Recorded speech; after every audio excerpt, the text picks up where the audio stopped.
Mesdames et messieurs, bonsoir. Merci d'être en notre compagnie. Nous sommes toujours au stade d'Angonje où se déroule donc la deuxième phase du dialogue politique.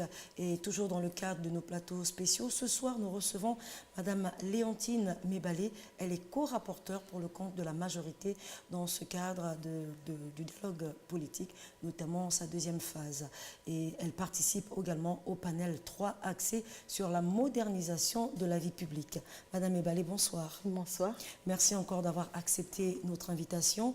Alors, vous participez à ce dialogue politique, notamment sa deuxième phase. C'est nous dire un peu qu'est-ce que vous pensez dans l'ensemble pour ce dialogue politique, notamment, par exemple, la première phase qui s'est déroulée déjà. Je vous remercie. Écoutez, c'est moi qui suis honorée de prendre part à cette émission. Je voudrais dire que, dans un premier temps, que les deux phases du dialogue politique sont complémentaires. Il ne faut pas penser d'un côté phase citoyenne et de l'autre phase politique. Les deux phases se rejoignent, d'autant plus que ce sont les mêmes thématiques qui ont été examinées dans le cadre de la phase citoyenne, qui sont également examinées dans le cadre de la phase politique. La seule différence, c'est que dans la phase citoyenne, c'était des contributions qui ont été faites aussi bien par la société civile que par les institutionnels. Et au niveau de la phase politique, ce sont c'est l'examen des différentes thématiques qui seront assorties de débats et lesquels débats vont certainement aboutir vers des solutions qui vont aller dans le sens souhaité par les Gabonais, par le chef de l'État, son Excellence Ali Bongo Ondimba. Alors, vous parlez des débats, le travail est examiné. Comment se déroule le travail dans l'ensemble? Il y a d'une part la majorité, d'une part l'opposition. Comment se déroule le travail? Effectivement, le format est celui-là. Les deux camps politiques se retrouvent au sein de ce dialogue politique. Jusque-là, nous avons eu l'impression d'un flottement au niveau de l'organisation. Je pense qu'il n'en est rien. Je tiens ici à rassurer les uns et les autres qu'il n'y a pas de flottement. Il y a eu simplement une organisation de travail qui devait être mise en place. Vous savez, nous sortons d'une phase citoyenne qui a vu une profusion de contributions, comme je l'ai dit tantôt, de la société civile, les associations, les syndicats, les personnalités politiques non parties prenantes. Donc, toute cette profusion de propositions qui ont été faites à ce niveau-là devait être prise en compte au niveau de la phase politique.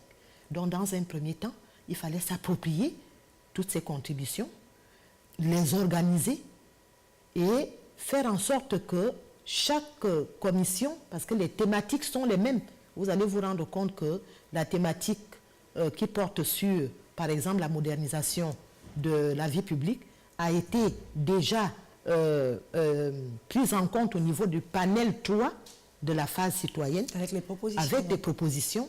Et la phase politique reprend exactement les mêmes thématiques avec les mêmes items, les mêmes points à débattre.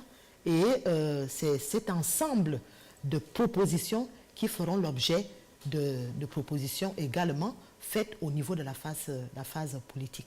Alors, le consensus entre les deux partis, majorité-opposition, comment ça se déroule? Comment cela est effectué? Je parlais de la méthodologie tout à l'heure. La méthodologie de travail était dans un premier temps de s'approprier toutes ces propositions de la phase citoyenne. Ensuite, il fallait que les deux camps fassent une des propositions sur des différentes thématiques.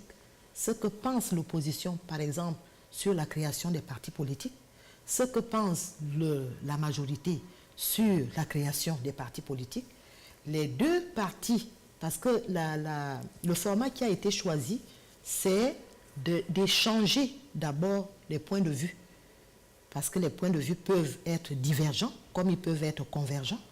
Donc les deux partis échangent des documents, des points de vue, et ce sont ces points de vue-là qui sont débattus en plénière dans chacune des commissions. Et au jour d'aujourd'hui, nous en sommes à l'appropriation du travail qui a été fait au niveau de la phase citoyenne. Nous sommes dans la méthodologie de travail qui consiste à échanger des documents de part et d'autre, à les examiner dans les différents camps, et nous allons nous retrouver certainement dès cet après-midi pour commencer le débat proprement dit sur les items que l'on retrouve dans chaque thématique. Voilà un peu l'organisation du travail. D'accord, c'est nous dire un peu, c'est vrai qu'il y a des échanges qui s'effectuent entre vous, l'ambiance, elle est sereine?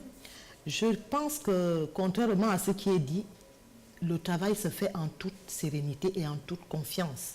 Parce que si la confiance n'existe pas, je ne vois pas personnellement le bien fondé de se retrouver. Vous savez, le chef de l'État a voulu d'un dialogue. Le dialogue, c'est deux personnes, deux camps, comme on veut, mais ce sont des gens qui se retrouvent pour discuter.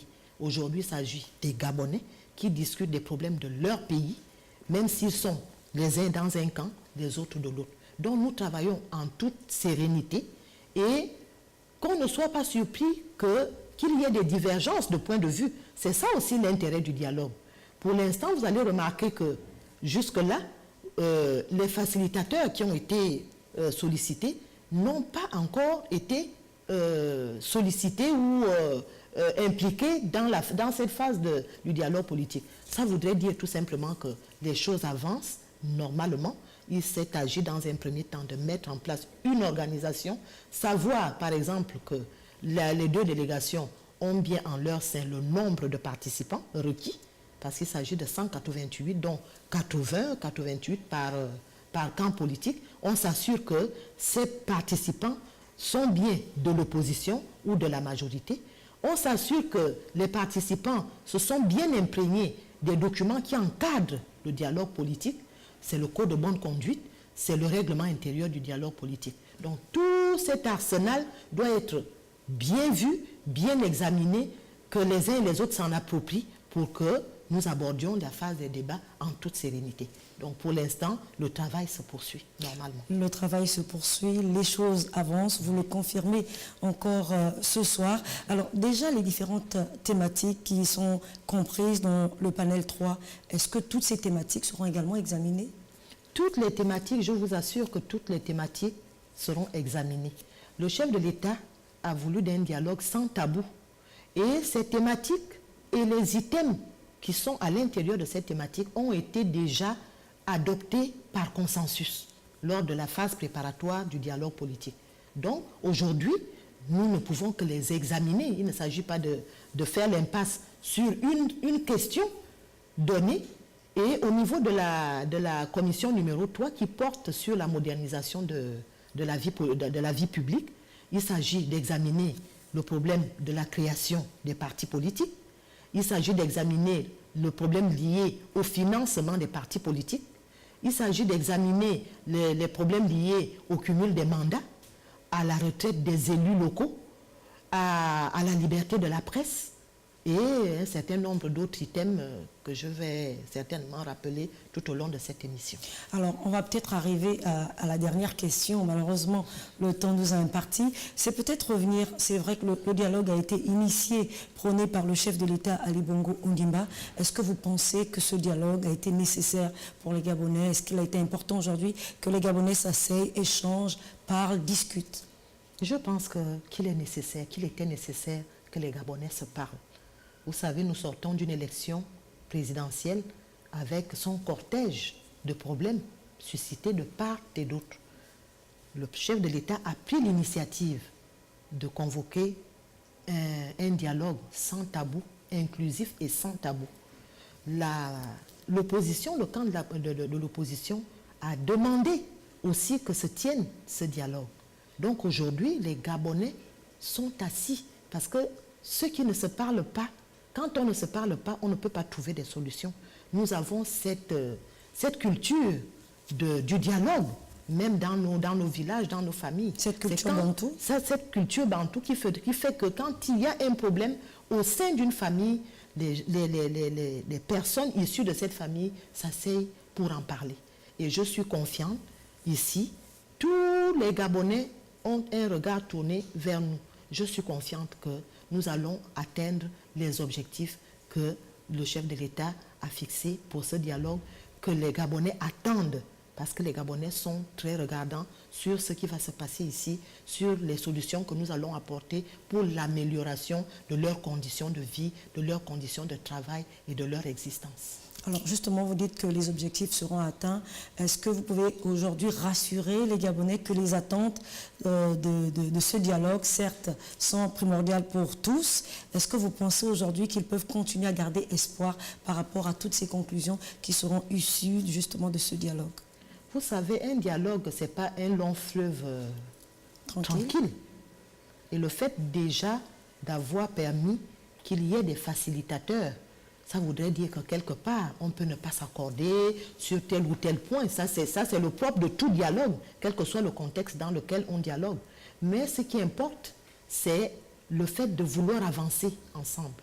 Et le mode de prise de décision qui est prôné dans ce dialogue politique, c'est le consensus. Et le consensus, ça veut tout simplement dire que je suis dans une position, je la fais évoluer et je fais en sorte que les deux positions, la position de la personne qui est en face de moi évolue. Donc, on trouve des consensus, on perd quelque chose, on gagne quelque chose. Peu importe, nous ne sommes pas là pour que le camp de la majorité ou le camp de l'opposition perde ou gagne. Nous sommes là pour faire gagner le peuple gabonais, pour que le peuple gabonais ait confiance en ses institutions, pour que le peuple gabonais puisse garder l'espoir, pour que le peuple gabonais fasse en sorte qu'ils aient confiance en leurs dirigeants, en tête desquels le chef de l'État, son Excellence Ali Bongo Ondimba. Alors, Madame Mebalé, permettez encore, vous venez de dire dans vos propos, le gagnant dans ce dialogue, dans les conclusions de ce dialogue, c'est la nation, le Gabon. Alors, avant de nous séparer, peut-être rassurer à nouveau les Gabonais qui suivent, comme vous l'avez signifié tout à l'heure, le dialogue et puis qui veulent être édifiés par rapport à tout ce qui se déroule ici. Oui, je voudrais dire et me répéter, si c'est nécessaire, que l'état d'esprit n'est pas de camper dans des positions, ni au niveau de la majorité, ni au niveau de l'opposition. Nous nous sommes déjà mis autour d'une table pour discuter. Et je peux rassurer les uns et les autres que la volonté des participants à ce dialogue, c'est de faire avancer les choses dans notre pays. Donc, si on ne trouve peut-être pas des solutions sur toutes les questions, mais je suis sûre que, quelque part, il y aura un consensus qui va se dégager sur la situation générale du pays, sur un certain nombre de problèmes qui touchent aussi bien les Gabonais de la majorité comme ceux de l'opposition. Parce que les problèmes restent les mêmes. Et si on trouve des solutions sur l'école, sur la santé, sur le logement, je pense que c'est la nation gabonaise qui gagne et c'est le Gabonais qui gagne. Merci bien, Madame Mebalé. Merci encore d'avoir accepté notre invitation. Je rappelle que vous êtes co-rapporteur pour le compte de la majorité en ce qui concerne cette phase politique du dialogue. Voilà, c'est la fin donc de cette émission. Merci encore de nous avoir suivis. Au revoir et à la prochaine.